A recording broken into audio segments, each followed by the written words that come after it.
आज मु आपण मानकर प्रिय कुली आचार प्रस्तुत करी आनिछि। आशा करुछि आपण मानको बहुत पसंद आसीबो। नमस्कार सांग माने जय जगन्नाथ मु ज्योति होम किचन आपण मानकु गोटे सुंदर रेसिपी में स्वागत जनाऊँगी। मु आज आचार प्रस्तुत करी आनिछि ताहा पुणी कुली रे आचार कम सामग्री रे कम तेल रे मु आज बहुत सुंदर कुली आचार प्रस्तुत करी आनिछि। आपण माने बहुत प्रकार रे आचार खाइथिबे थरे एही परी कुली आचार घरे प्रस्तुत करंतु देखिबे आपण मानकु कम सामग्री रे बहुत टेस्टी लागिबो।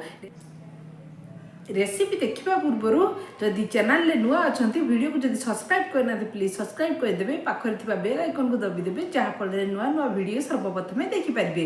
वीडियो को सब प्रथम रू शेष पर्यटन देखिए मुझे प्रस्तुत करुच्ची चलतु कुली आचार केमी प्रस्तुत करुच्ची आपण मान पाखे शेयर करुच्ची।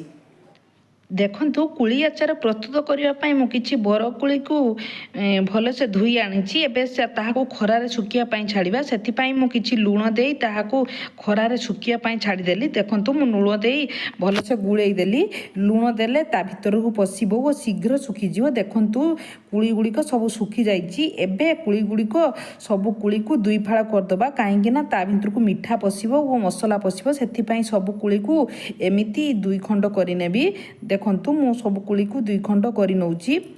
मु केमिति कुली आचार कली आपण माने प्रथम रो शेष पर्यंत देखंतु। वो वीडियो भल लागिथिले प्लीज मो चैनल को सब्सक्राइब करि दियंतु। एबे देखंतु मु सब कुली को दुई फाळ करि देइची। प्रथमे आमे मसला प्रस्तुत करिबा सेथिरे दबा पई सेति पई मु 5टी सुखा लंका को देली। आपण निज पसंद रे लंका नेबे आपण जे अनुसार राग खाइबा पई इच्छा। मु 2 स्पून मु गोटा जीरा को देली वो 2 स्पून मु पान मधुरी वो हाफ स्पून मु मेथी को देली। मेथी कम देबे काहेकि ना आचार रे पिता लागिबो सेति मु कम देली। एबे गैस को लो फ्लेम रे रखी ए सब को सब हल्का भाजी नबा। देखंतु मु हल्का भाजी नेली ए सब नाली कलर होई सरची। एबे यहा को साइड कर दबा। एबे आचार रे दबा पई मु तेल किछि गरम करबी सोरिष तेल को। मु एठी बेसी तेल नै नै देखंतु अल्प तेल नैची। अल्प तेल रे ई आचार बहुत सुंदर लागिबो। किछि बेसी तेल दरकार नाही। देखंतु मु अल्प तेल को भल से कंचा बासना जीवा जाए तार स्मेल जीवा जाए मु फुटी नेली। एबे आचार प्रस्तुत करे पाई कढ़ई रे किछि गुड़ को देली। गुड़ रे कले आचार बहुत सुंदर लागिबो। तार खाइबा बहुत टेस्टी मध्ये लागिबो। मीठा अनुसार मु गुड़ को देदेली। एबे गुड़ मु मेल्ट होगा पाई छाड़ी। देखंतु गुड़ को बेसी गाढ़ा करिवे नाही हल्का खाली गरम करनेबे। देखंतु मु हल्का गरम करदेली मेल्ट होगा जाए छाड़ी। देखंतु गुड़ एबे मेल्ट होई सारिछि। मु आपण मानकु देखि दउछि। एबे खंड करी रखिथिबा कुली को देईदबा सेथिरे। देखंतु एबे गुड़ मेल्ट होई सारिछि। एबे मु छिड़ी रखिथिबा कुली गुड़िक सेथिरे देईदेली। एही आचार करिया पाई बहुत सहज कम समय रे कम सामग्री रे कम ट्रिक रे यह प्रस्तुत होई थाए। देखंतु एबे मु भल्लो से गुली देली। भल्लो से गुली नैची। भल्लो से गुली नला परे एबे स्वाद अनुसार सेथिरे मु लूण को देबी। मु कुली रे लूण देइथिली आउ किछि स्वाद अनुसार लूण को देली। देखंतु लूण देला परे मध्ये भल्लो से गुळेई नउची।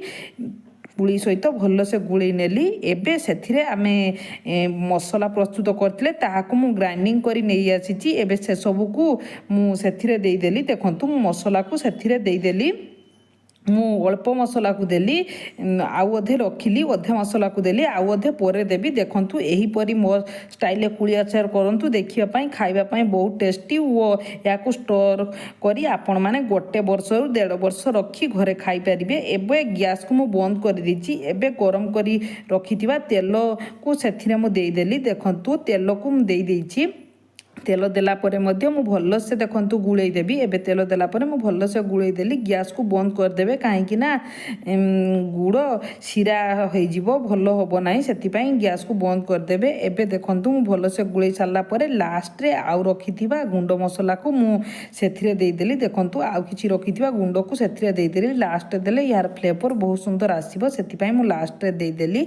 एबे देला परे मु भल से गुळेई देली। एबे यहा को आपण माने ମିଠା ପଶିବା ପାଇଁ 1 ରୁ 2 ଦିନ ଲାଗିବ। ସାଙ୍ଗେ ସାଙ୍ଗେ ଖାଇବେ ନାହିଁ। ସାଙ୍ଗେ ସାଙ୍ଗେ ଖାଇଲେ ମିଠା କୁଳିରେ ପଶି ନଥିବ, ଆପଣମାନଙ୍କୁ ଭଲ ଲାଗିବ ନାହିଁ, ଖଟା ଲାଗିବ। ସେଥିପାଇଁ ମୁଁ 1 ରୁ 2 ଦିନ ଆପଣମାନେ ସେମିତି ରଖିପାରନ୍ତି କିମ୍ବା ଖରାରେ ଦେଇ ରଖିପାରନ୍ତି। ଆପଣମାନେ ଗୁଡ଼ ନିଜ ନିଜ ପସନ୍ଦରେ ନେବେ। ଆପଣମାନେ କୁଳି କେଉଁପରି ଭାବରେ ମିଠା କିମ୍ବା ଖଟା ଆପଣମାନେ ଦେଖିକି ଗୁଡ଼କୁ ନେବେ। ଦେଖନ୍ତୁ ମୁଁ ଏବେ ଆଚାର ପ୍ରସ୍ତୁତ ହୋଇସାରିଛି। ଏବେ ମୁଁ ଗୋଟିଏ ଜାରରେ, କାଚ ଜାରରେ ଷ୍ଟୋରେଜ୍ କରି ରଖିଦେଲି। ଆପଣମାନଙ୍କୁ କାଚ ଜାରରେ ରଖିବେ। କାଚ ଜାରରେ ରଖିଲେ ବହୁତ ଦିନ ରହିବ। ଏବେ ଷ୍ଟୋରେଜ୍ କରି ରଖିଦେଲି। ଆଶା କରୁଛି ଆପଣମାନଙ୍କୁ ବହୁତ ପସନ୍ଦ ଆସିବ। ଯଦି ପସନ୍ଦ ଆସେ ଗଲାବେଳେ ସବସ୍କ୍ରାଇବ୍ କରିଦେବେ।